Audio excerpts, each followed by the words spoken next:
दुनिया भर में ना इस वक्त एक ऐसी खबर चल रही है जिसने सबको चौंका दिया है।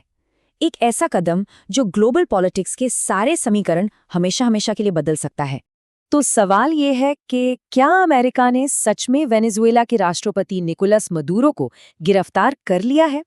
और अगर ये बात सच है तो इसके पीछे की असली कहानी क्या है? मामला सिर्फ गिरफ्तारी का नहीं है। इस पूरी कहानी के पीछे तेल, सत्ता और ग्लोबल पॉलिटिक्स का कौन सा खेल चल रहा है। चलिए आज इसी गुत्थी को परत दर परत सुलझाते हैं।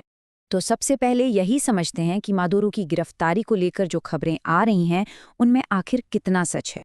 देखिए, इंटरनेशनल रिपोर्ट्स तो यही दावा कर रही हैं कि अमेरिकी फोर्सेस ने एक स्पेशल ऑपरेशन में मादुरो को हिरासत में ले लिया है। और आरोप कोई छोटे मोटे नहीं, ड्रग ट्रैफिकिंग और आतंकवाद।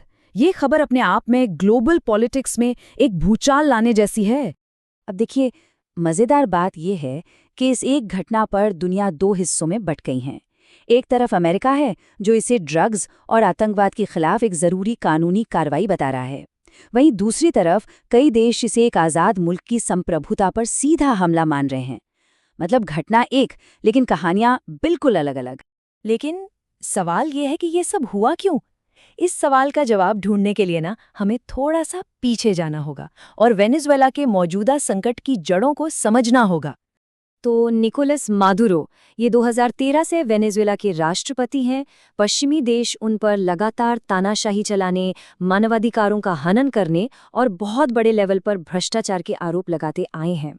उन्हीं के शासन में वेनेजुएला एक बहुत गहरे आर्थिक और सामाजिक संकट में फंसता चला गया। देश ने भयानक मंदी देखी, महंगाई इतनी बड़ी कि काबू से बाहर हो गई और बड़े पैमाने पर बेरोजगारी फैल गई। सोचिए, हालात इतने खराब हो गए कि लाखों लोगों को अपना ही देश छोड़कर जाना पड़ा। अमेरिका और वेनेजुएला के बीच का ये जो टकराव है ना, ये कोई रातों रात पैदा नहीं हुआ। इसकी जड़ें काफी गहरी हैं, जिन्हें हम 4 बड़े कारणों में आसानी से समझ सकते हैं। इस पूरे टकराव के सेंटर में 4 बड़ी वजह हैं। सबसे पहली और सबसे अहम वजह है तेल। वेनेजुएला के पास दुनिया का सबसे बड़ा तेल का भंडार है। अब जाहिर है, इस पर जिसका कंट्रोल होगा उसका ग्लोबल एनर्जी मार्केट पर जबरदस्त असर होगा। दूसरी वजह है ड्रग्स के गंभीर आरोप।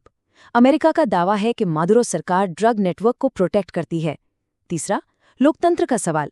अमेरिका का आरोप है कि वहां निष्पक्ष चुनाव नहीं होते। और चौथा, इन्हीं वजहों से लगाए गए कड़े आर्थिक प्रतिबंध, जिन्होंने वेनेजुएला की अर्थव्यवस्था की कमर ही तोड़ दी। मदुरो की गिरफ्तारी के इन खबरों के बाद सबसे बड़ा सवाल यही खड़ा होता है कि अब वेनेजुएला का भविष्य क्या होगा। तो पहला रास्ता तो है एक राजनीतिक बदलाव का।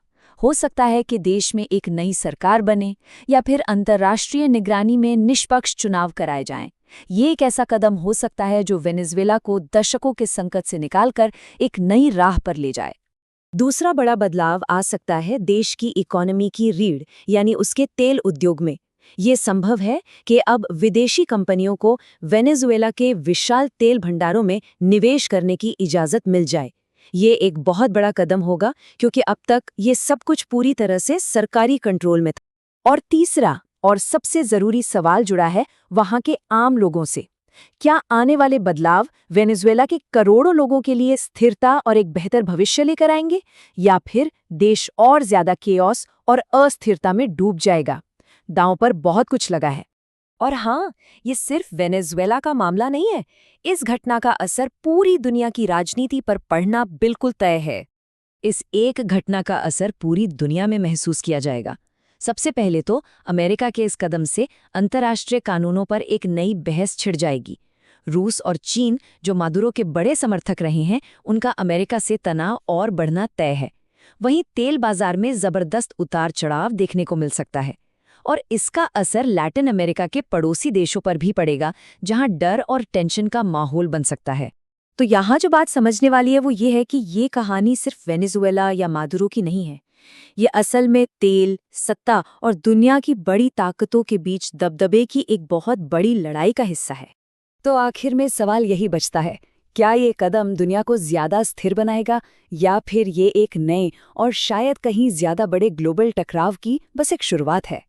इस सवाल का जवाब तो वक्त ही देगा, लेकिन इसका असर हम सब पर होगा।